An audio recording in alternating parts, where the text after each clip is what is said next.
all know that the search for peace does not mean that we have already found it. But the process, particularly in a region with as many complex issues and complex problems such as ours, with a history such as ours, the pursuit of peace, always a fragile commodity, requires the kind of courage shown at Lahore. Prime Minister Modi is in fact a master of the transformative movement. We have seen this, the manner in which his invitation in 2014 to SAARC leaders was one such movement. The subsequent events, in fact, indicated the difficulties involved in the process. But it is a remarkable fact, and perhaps unprecedented, that this peace process has been revived, and the manner in which the Prime Minister has revived it is quite extraordinary.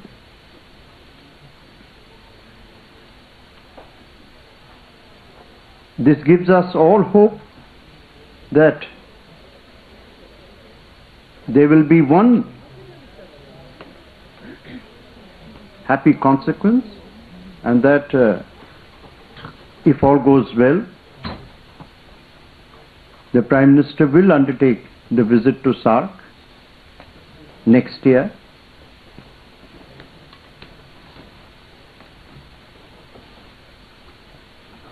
The extraordinary public response, the positive public response to these developments and to the Lahore visit tells its own story. Democratic leaders always understand the heartbeat of public opinion. So I'm sure they were confident that they would get this response. But even then, the depth and extent of the positivity after this event is extremely reassuring, and in both nations. And I would say not just in both nations, but in South Asia and across the world. The world has welcomed this development, the United States, the United Nations. India has always sought to resolve its disputes with all its neighbors through a peaceful dialogue. This vindicates our desire for peace, and this also provides yet another opportunity to write a new chapter in a difficult history. But yes, a new chapter in Indo-Pak relations cannot be written by a single author. It requires two authors. And it requires two authors who read from the same page.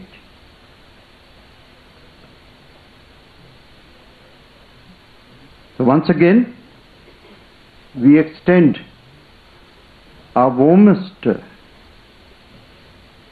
appreciation and applause for the Prime Minister Narendra Modi's extraordinary initiative, for his great vision, not only for Indo-Pak relations, but for the whole SAARC region, for his desire to see a comity of nations within the SAARC umbrella, where leaders can call upon each other without abandoning formality, but with a degree also of unprecedented informality.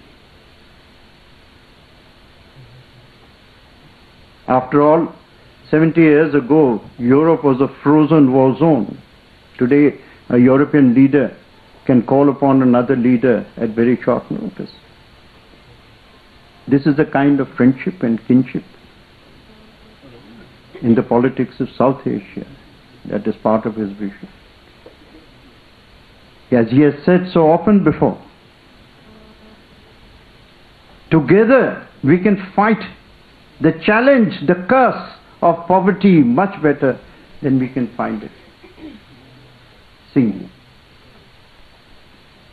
The potential of economic growth being achieved in quantum leaps is so much better through SAARC cooperation.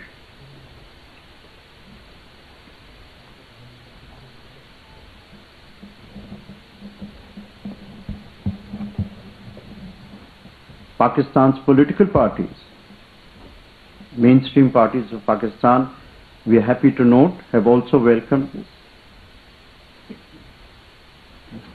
We also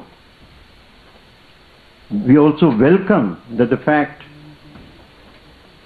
that in our own country, parties like CPI and CPM have welcomed this initiative.